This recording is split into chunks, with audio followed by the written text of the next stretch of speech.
my name is Emma Tompkins. I'm a part of troop number 8132, and I'm a senior at Goose Creek Memorial High School. I have been stage managing for the past 2 years and production managing for the past one, but today I will just be focusing on my stage management experiences. The show that I am going to be presenting today is An Enemy of the People. It was written by Henrik Ibsen and adapted by Arthur Miller, directed by Nina Saunders and Alicia Green. It was the first show that I ever really got the chance to stage manage, and it was our one-act play my sophomore year. So not only was it my first big show to stage manage, I was stage managing as an underclassman for a competition piece. We did end up getting best crew for that show, which I feel like is the biggest reward a stage manager can get from UIL. So I'm very, very proud of my work that I did, all things considered. So without further ado, I will be walking you through a few of my works from the show. Thank you. So the first thing that I thought I would present is my blocking scripts. So is my final blocking script. This is just a few pages. Obviously, this is not the whole show, but what I ended up doing was each time actually blocking the show in our rehearsal process, I would draw the set in one corner and I gave each character a color and we just went from there. So obviously my first blocking script was not my final one because, ground plans change, blocking changes.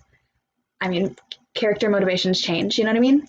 So this was my final one. It was many attempts and I only ever used this template for my final one so as not to, waste paper or anything like that. So what I did was I took my script and I photocopied it on the right-hand side, as you can see here, and then I went in and I numbered each line. And then on the left-hand side, I went into, I think, Microsoft PowerPoint, actually, and I got the little shapes tool, and I was like, okay, well, here's a platform, here's a pylon, here are chairs, here's a desk, here's another chair, and then here are my little actors, and I color-coded them. There was a color-coding key on the very front of my script. So then I would go in and I'd say, okay, line 1, H reaches for P. So then you could look up here and see what color H is and what he's doing. If they cross downstage left, you can see that they're actually crossing with the line number, the color that they are, and the actual physical action of it.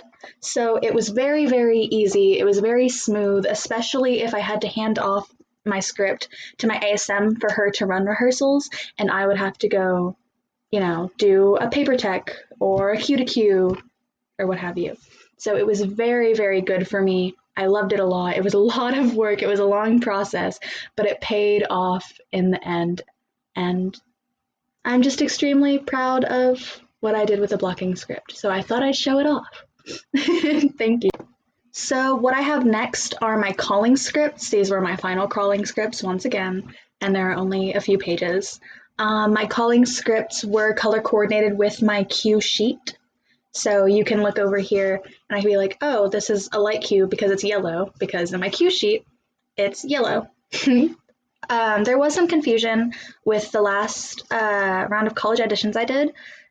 I was told that it wasn't as efficient because I couldn't look over here and see exactly what light Q6 was, and I always had to use my cue sheet and my calling script at the same time, and I had to look back and forth, which, while it was true, and while I can definitely see that it was ineffective, or it can be seen as ineffective, it really wasn't. I actually prefer it this way. I think my pages came out a lot neater, a lot nicer, a lot more easily readable. So I have no problem looking between two works and doing that sort of thing. I just thought I'd brought it up because while I understand it, it wasn't really a problem for me ever, especially when you're doing the same show for hours and hours at a time, 6 days a week. So while I was doing the show, I could look at you and tell you what like Q6 was really. So I just thought I would bring that up.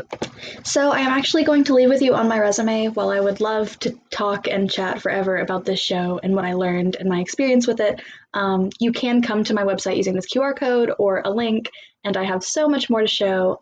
Thank you so much for this incredible opportunity. I hope you have a great week, and I hope you stay safe.